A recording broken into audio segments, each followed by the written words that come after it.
All right, our next scenario, I'm going to cancel this and we are going to go back to our old login page.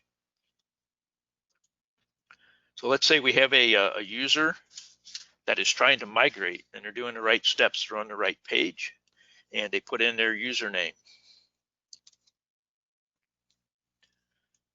and the correct password.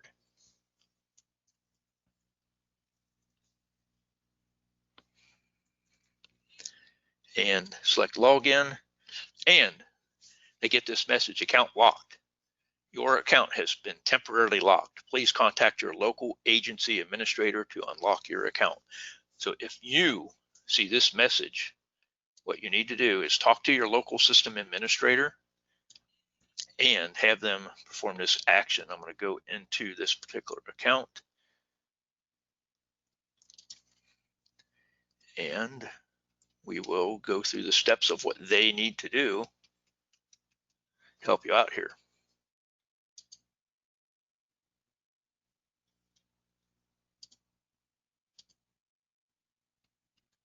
And we'll get back to the login page.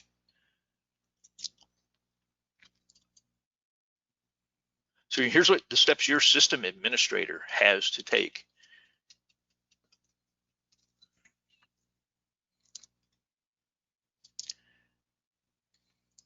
We'll try this one more time. We might need Nate's expertise on this here in a moment.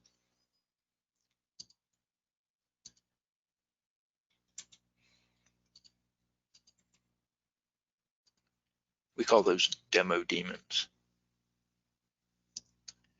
We are going to select the particular account I need to look at. And when we get to the home page or dashboard, your system administrator will need to go to the administration module and then to the personnel list.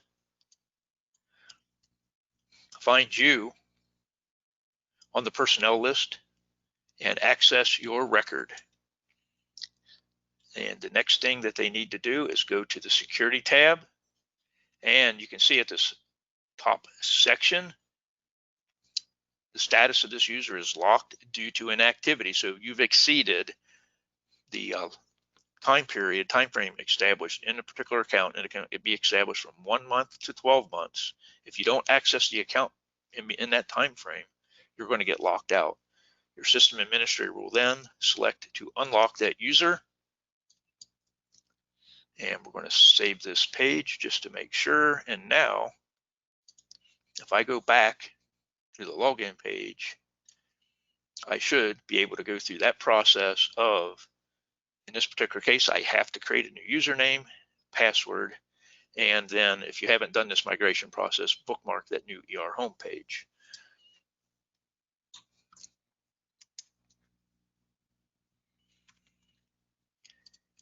I'm not going to go through the full verification process. However, this is the same steps that we would do before. You will put your email address in for a password reset. You will get an email with a code in it. Enter that code, and then you'll be able to successfully migrate and access into your account.